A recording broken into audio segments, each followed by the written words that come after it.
کیا تم چاہتے ہو ان تسألوا رسولکم کہ پوچھنے لگو پیغمبر سے کما سئل موسیٰ من قبل جیسے موسیٰ سے سوال ہوا تھا پہلے لن نؤمن لک حتی نری اللہ جہرا ایک لن نصبر علی طعام واحد دو ادع لنا ربک یبین لنا ما ہی ما لونها یہ جو الٹے پلٹے سوالات تھے ایسے سوالات چاہتے ہو. اس آیت کا عنوان ہے حسن الادب فی السوال. اس آیت کا عنوان ہے حسن الادب فی السوال. پوچھنے کا بھی طریقہ ہوتا ہے. عمدہ طریقہ یہ سنت ہے اور جڑ طریقے سے پوچھنا یہ نامناسب بات ہے. لا الہ الا اللہ.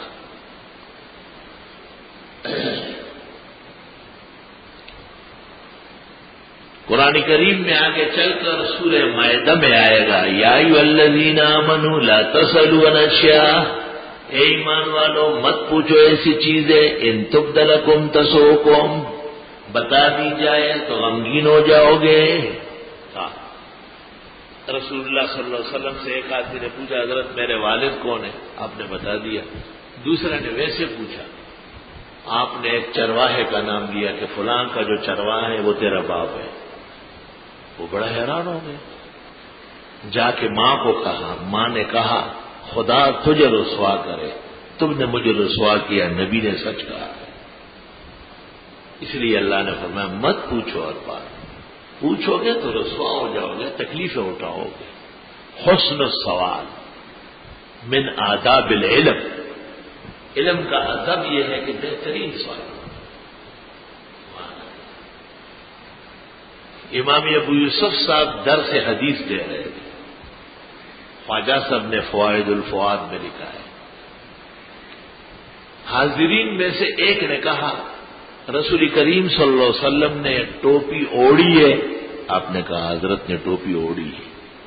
کہا آپ کی ٹوپی سفید تھی یا کالی؟ آپ نے فرمایا حضرت صلی اللہ علیہ وسلم کی ٹوپی سفید تھی. کہا آپ کی ٹوپی لاتیہ تھی سر سے جڑی ہوئی یا ناشزہ تھی اٹھی ہوئی؟ وہ پنجاب کے خطیب کی ٹوپی بڑی والی ٹوپی جناب کے لیاقت کے وہ بڑی والی اس کو ناشزہ کہتے ہیں. امام ابو یوسف نے کہا کہ پیغمبر کی ٹوپی لاتیہ تھی اور سر سے جڑی ہوتی تھی. تو اس شخص نے کہا آپ ہمیں حدیث پڑھاتے ہیں اور آپ نے دونوں باتوں میں پیغمبر کی مخالفت کی ہے. آپ کی ٹوپی کالی ہے حالانکہ نبی کی ٹوپی سفید تھی. آپ کی ٹوپی اٹھی ہوئی ہے جبکہ نبی کی ٹوپی بٹھی ہوئی تھی. فتفکر ساعتاً امام ابو یوسف نے سر جھکایا. کچھ دیر بعد سر اٹھایا اور فرمایا یا ھذا اے اللہ کے بندے ان کنت اردت ان تصلحنی فلست اہلا لھا. اگر آپ کا ارادہ میری اصلاح ہے تو آپ سیکھنے آئے سکھانے نہیں آئے. غلط ہے یہ. وَإِن كُنْتَ أَرَدْتَ أَن تُهِينَنِي اور اگر آپ کا ارادہ میری توہین کا ہے فَلَا تَمُوتَنَّ إِلَّا كَافِرًا. خواجہ صاحب آگے چل کر لکھتے ہیں اس شخص کا خاتمہ کفر پر ہو گیا. سوال کا طریقہ ہے ادب ہے. بہت بڑا علم سوال سے آئے گا. الفاظ کلمات سب اچھے رکھنے پڑیں گے تب جا کے شیخ متوجہ رہے. حکیم الامت مولانا اشرف علی صاحب 20 بڑے مسلمان میں ایک بات کرتے ہیں اس کو سن لو کیا کہہ رہے ہیں. فرماتے ہیں میں نے حدیث کا دورہ تو 15 سال پہلے کیا ہے لیکن 15 سال بعد کسی ضروری کام سے دیوبند جانا ہوا اور حضرت شیخ الہند کے درس میں بیٹھنا نصیب ہوا. اب کے مولانا حسین احمد مدنی مولانا انور شاہ مفتی کفایت اللہ دورے میں ہے. فرماتے مولانا حسین احمد صاحب سے شیخ الہند کی محبت بہت تھی اور مولانا انور شاہ صاحب کے حسن سوال سے شیخ الہند وہ علوم بیان کرتے تھے کہ میں دیکھ کر دنگ رہ گیا.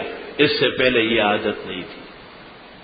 انور شاہ صاحب دورے میں کوئی بات پوچھتے ہیں شیخ الہند سے اور شیخ الہند اس کے مناسب جواب دیتے تھے. باہر نہیں ہوئی حکیم الامت حیران رہ گئے۔ تو آیت کا حاصل یہ ہے کہ اے لوگوں، اپنے پیغمبر سے سوال میں بھی محبت، احترام اور ادب کو جانے نہ دو۔ یہ بھی ضروری ہے کہ آپ کے سوال میں آداب ہو۔ اللہ اکبر۔ وَمَن يَتَبَدَّلِ الْكُفْرَ، ہم تريدون، کیا تم چاہتے ہو، ان تسألوا رسولکم، کہ پوچھو اپنے پیغمبر سے، کما سئل موسیٰ من قبل، جیسے سوال ہوا تھا موسیٰ علیہ السلام سے اس سے پہلے۔ وَمَن يَتَبَدَّلِ الْكُفْرَ بِالْإِيمَانِ، غلط سوال سے کفر لازم آ جاتا ہے، اور جو بدل دے کفر کو ایمان کے ساتھ، یعنی ایمان جانے دے کفر لے، فقد ضل سواء السبیل، پس وہ بٹک جائے گا سیدھے راستے سے۔